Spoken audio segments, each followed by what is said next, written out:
Pendaftaran calon peserta didik baru tahun ajaran 2020-2021 untuk jenjang SMA-SMK sederajat telah dibuka.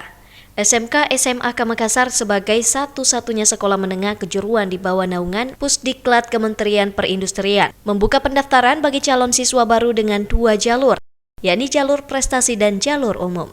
Kepala SMK-SMAK Makassar Muhammad Nadar saat ditemui pada Jumat 3 April mengatakan, untuk penerimaan calon peserta didik baru melalui pendaftaran online jalur prestasi telah berlangsung sejak 1 Maret 2020 dan akan berakhir pada 27 April.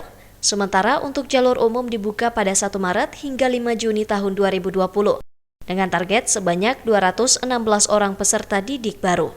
Sementara itu, Nadar berharap pandemi global yang terjadi saat ini dapat segera membaik sehingga proses penerimaan calon peserta didik SMK SMAK Makassar dapat berjalan normal seperti sebelumnya.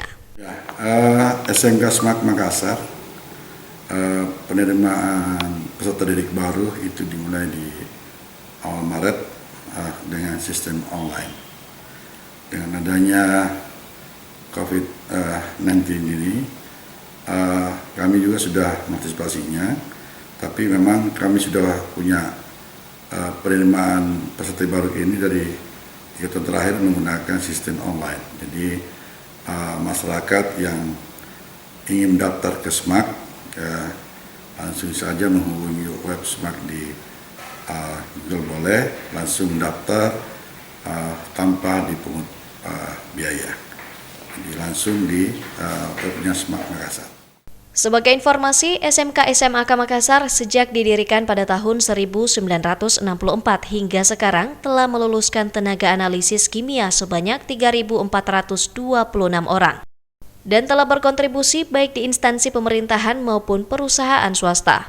Untuk itu, bagi Anda yang berminat untuk menjadi seorang ahli profesional di bidang analisis kimia, Anda bisa langsung melakukan pendaftaran di laman http://smk-smak.sch.id. Tridewanti, Fajar TV dan Fajar Radio melaporkan.